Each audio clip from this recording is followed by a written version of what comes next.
Good evening, I'm Bo Williams, and welcome to The 7. Let's get a look at the Big 7 stories right now. And topping our list for you tonight, we are learning more about a motorcyclist that died in a crash late Wednesday in Morristown after he ran into the back of a semi-truck. Brian Markham was a father, a husband, a teacher at Morristown West. He called teaching freshman history his dream job. The Hamlin County Superintendent, Arnold Bunch, released a statement saying in part, quote, he positively impacted every student and faculty member he encountered, end quote. Now those that knew Brian well are grieving this loss, but for his wife, Rebecca, she says losing her best friend will take time to adjust. Once Tuesday happens and the burial is completed, everyone else's life continues. My life will be on hold, and it will be different, and I will learn to navigate that, but it will be different.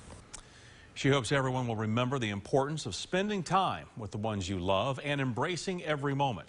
Rebecca says the school is allowing her and her family to paint his parking spot to honor his memory. Next on The 7, the principal and secretary of a Christian school are facing sex charges tonight after a young woman came forward claiming she was abused by the two when she was a minor. 46-year-old Jason Kennedy and 28-year-old Brittany Branham were arrested earlier this week. They have since posted bond. The two worked at Liberty Christian School where the victim was a student. According to the McMinn County Sheriff's Office, the victim was invited to spend the night at the home owned by Kennedy and Branham on several occasions. An arrest report claims the two approached the teen talking about sex and even purchased the teen a nightgown, and the situation escalated from there.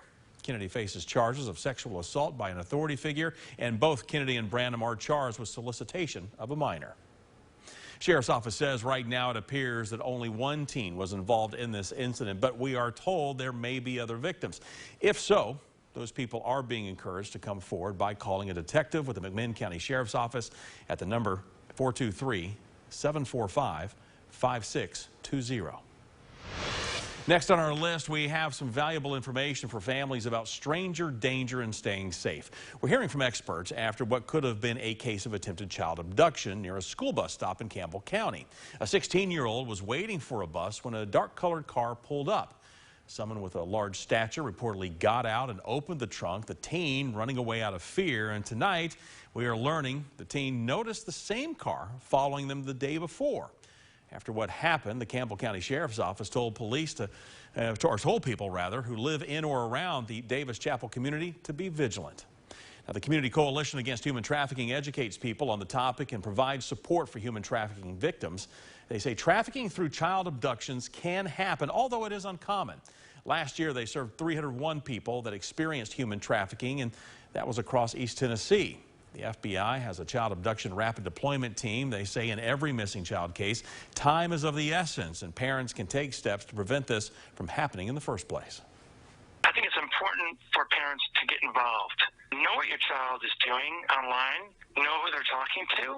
Be a resource for your child, because if you're not the resource for your child to vent out frustrations, life's issues, someone online will be that for them. Teens and adults should also stay vigilant and know when to speak up. If they start isolating you from your friends and your family, they start calling you names, they start tracking where you are at all times. These are all of the things that you can look for in the beginnings of an unhealthy relationship. And it is possible, if a relationship starts unhealthy, that could turn into a trafficking situation. The FBI has a child ID app where you can store photos and other vital information about your children, so it's right at hand if you need it. And we'll have a link to where you can download the app along with more information on the Community Coalition Against Human Trafficking on WATE.com. Next up, a 14-year-old boy from Jefferson County has died after a drowning incident on Douglas Lake last night. This is according to the Jefferson County Sheriff's Office. The victim is Tristan Eilers from White Pine. According to the Sheriff's Office, police went into the water to find Eilers and brought him onto a rescue squad boat. He was brought to the emergency room where he passed away.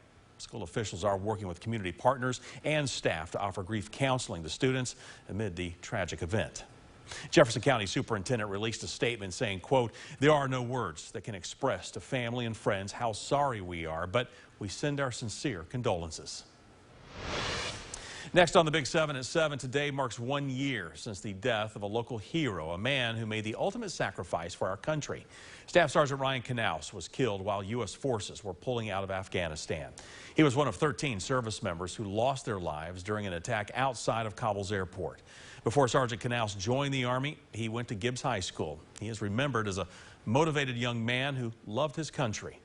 Now, following his death, Sergeant Knauss's body was brought back home, and community members were able to have the opportunity to pay their respects. Knauss is buried at Arlington National Cemetery, and his name is now etched into the East Tennessee Veterans Memorial. Next on our list for you tonight, the Department of Justice has released a redacted version of the Justice Department's affidavit that led to the FBI search of former President Trump's Florida home. A large portion of the 38-page document were heavily redacted or blacked out, but the affidavit does shed some light on why FBI agents began their probe. The FBI investigation began after Trump's lawyers handed over 15 boxes of presidential records to the National Archives in January, which the agents determined contained 184 pieces of classified material, some of which were marked secret or top secret. Later in the affidavit, the FBI outlines how the agency determined more classified documents were still inside Mar-a-Lago, but those details are almost now completely blacked out. The document does show a warning the FBI sent to Trump's lawyers in June saying Mar-a-Lago was not authorized to house sensitive government materials that could compromise national security. The FBI never would have gotten this search warrant approved unless they had an immense amount of information. In a filing released alongside the affidavit, the Department of Justice telling the federal magistrate who authorized the Mar-a-Lago search that large portions of the document needed to be kept secret to protect cooperating civilian witnesses who could face, quote, retaliation, intimidation, or harassment. Now, the former president responded today by lashing out at the FBI and DOJ, claiming he was cooperating with their investigation, posting in part, quote, affidavit heavily redacted. Nothing mentioned on nuclear, a total public relations subterfuge by the FBI and DOJ, or our close working relationship regarding document turnover. We gave them much. Judge Bruce Reinhart should never have allowed the break-in of my home, end quote.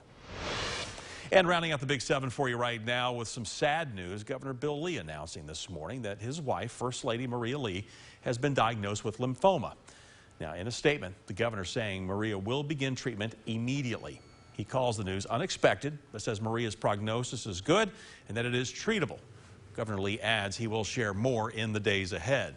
The Mayo Clinic says lymphoma is a cancer of the body's lymphatic system, which is part of the body's germ-fighting network. Knox County Mayor Glenn Jacobs responding to the governor's announcement today on Twitter saying, my thoughts and prayers are with your family. The entire state is behind you through this difficult time.